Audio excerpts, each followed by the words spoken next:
आपण मान घरे जदि बाइक अच्छी ताले भिडियोटी आपण मान पई।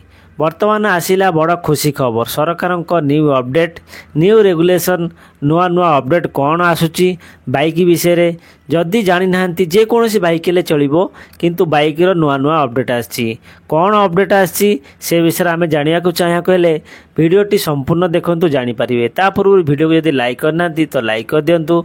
चैनल रे भाई बहन माने नुआ करी जो माने विजिट करूचंती सब्सक्राइब करी बेल आइकन को ऑल को क्लिक कर दियंतु जाकि फळे एई भଳି इन्फॉर्मेशन वीडियो आपण मान पाखरे पहुंची जिवो। आपनकर फ्रेंड सर्कल फैमिली मेंबर से मानु मध्ये शेयर कर दियंतु जाकि से मान समस्त घरे घरे समस्त बाइक अच्छी तो आपनकर फ्रेंड सर्कल रे बाइक थिबो आपनकर फैमिली मेंबर अलग फैमिली मेंबर से मान मध्ये बाइक अच्छी तो से मान पाखु शेयर कर दियंतु जाकि फळे एई भଳି इन्फॉर्मेशन वीडियो से मान पाखरे पहुंचियो से माने जानि परिबे।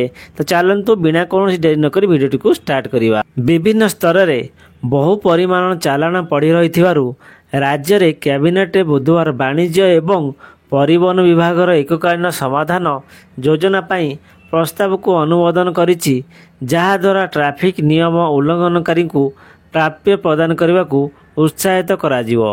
मुख्यमंत्री मोहन चरण माझी अध्यक्षतार अनुष्ठित कैबिनेट बैठक पर गणमाध्यम प्रतिनिधि माननकु सूचना देई मुख्य सचिव मनोज आहूजा कहिसेन जे मोटरयान आईन उल्लंघन पाई जारी होइतिबा बहु संख्यक चालान उल्लंघनकारी द्वारा अनादेय रही एवं परिवहन विभाग रे प्रवर्तन कर्मचारी बकेया जरिमाना आदाय एवं सड़क सुरक्षा सुनिश्चित करने एक चैलेंज सृष्टि करे।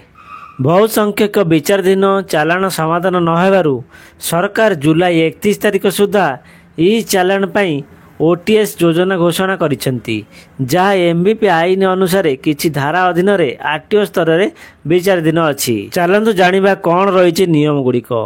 एही पदक्षेप उल्लंघनकारी को राशित जरिमाना राशि देई सेमानकर चालान बंद करिवार एककालीन सुजोग प्रदान करिवो।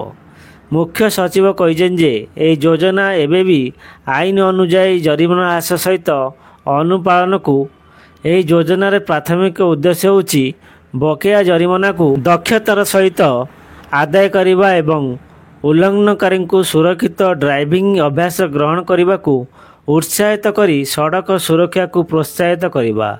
यह एक सीमित सुजोग कारण उल्लंघनकारी माने एक ह्रासित परिमाण अर्थ देई परिबे जेतेबेले योजनार वैधता परे सेमाने एबेबी आईन रे निर्धारित भाव रे देय देबे आहुजा करिसेंती। परिवहन विभाग ओटीएस रो कार्यान्वयन तदारक करिवो एवं बारंबार उल्लंघनकारी एवं रास्तार सेमानकर आचरण उन्नत करने को अनिच्छुक लोकों विरुद्ध रे कार्यानुष्ठान पदक्षेप को सुदृढ़ करिवो।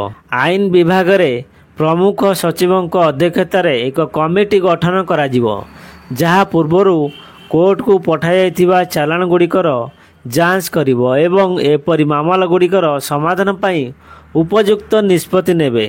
सरकारी विज्ञप्ति जारी हेबा तारिखरु 6 मास पाई ओटीएस योजना कार्यकारी हेबो। चलंतु जानिबा केमिति उपकृत हेबे चालक।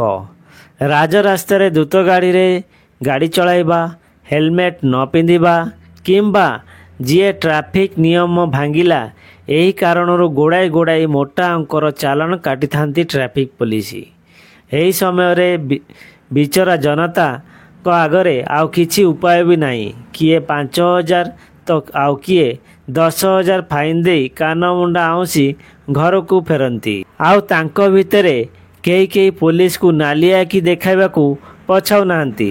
हेले जेउ मानकर ऑनलाइन चालान एपर्यंत पड़ी रही एबे सेमानक पई आसीची सुवर्ण सुजोग कारण एबे बाकी पड़िथिबा चालान को संपूर्ण छाड़ किंबा ह्रास करिबा पई सरकारक आह्वान। 13 सेप्टेम्बर रे अनुष्ठित हो जाइछि जातीय लोक अदालत जेउठारे एही चालान मामला रे समाधान पाई परिबे। तेबे एथिपाई आवेदनकारी को प्रथमे ऑनलाइन पंजीकरण प्रक्रिया माध्यम रे एक टोकन पाइबाकू पड़िबो। चलंतु जानिबा आपण माने केमिति ऑनलाइन पंजीकरण करि परिबे। टोकन एवं नियुक्ति पत्र बिना मामला शुणाणी कराजिबो नाही। आपण को गाड़ीर मूल कागजपत्र एवं चालान एक सांगरे नहीं जीवाकू पड़िबो। विचारपति पाखरे आपण को चालान को ସମ୍ପୂର୍ଣ୍ଣ ଛାଡ଼ କରିବା କିମ୍ବା ଏହାକୁ ଯଥେଷ୍ଟ ହ୍ରାସ କରିବାର ଅଧିକାର ଅଛି। ତେବେ ପ୍ରଥମ ଥର ପାଇଁ ଅପରାଧୀମାନଙ୍କୁ ପ୍ରାୟତଃ ଆଶ୍ୱସ୍ତି ମିଳିଥାଏ, କିନ୍ତୁ ଯେଉଁମାନେ ବାରମ୍ବାର ନିୟମ ଭଙ୍ଗ କରନ୍ତି ସେମାନଙ୍କଠାରୁ ଜରିମାନା ଆଦାୟ କରିପାରିବେ। ଏହି ଥିଲା ସରକାରଙ୍କ ତରଫରୁ ଆସିଥିବା ଇନଫର୍ମେସନ୍ ଭିଡ଼ିଓ। ଯଦି ଆମର ଇନଫର୍ମେସନ୍ ଭିଡ଼ିଓ ଆପଣଙ୍କୁ ପସନ୍ଦ ଆସିଛି ବା ଆପଣଙ୍କୁ କିଛି ଶିଖିବାକୁ ମିଳିଛି ତାହେଲେ ଭିଡ଼ିଓ ଗୋଟେ ଲାଇକ୍ କରିଦେଇ ଚ୍ୟାନେଲକୁ ସବସ୍କ୍ରାଇବ୍ କରି ବେଲ୍ ଆଇକନ୍କୁ ଅଲ୍କୁ କ୍ଲିକ୍ କରିଦିଅନ୍ତୁ। ଆଉ ହଁ, ଭିଡ଼ିଓକୁ ଅଧିକରୁ ଅଧିକ ସେୟାର କରନ୍ତୁ। ଯେଉଁମାନଙ୍କ ପାଖରେ ପହଞ୍ଚୁନି ସେମାନଙ୍କ ପାଖରେ ପହଞ୍ଚାଇ ଦିଅନ୍ତୁ ଭିଡ଼ିଓଟି। ତ ଦେଖା ହେବ ଆଉ ଗୋଟାଏ ନୂଆ ଭିଡ଼ିଓରେ। ରହୁଛି, ଜୟ ଜଗନ୍ନାଥ।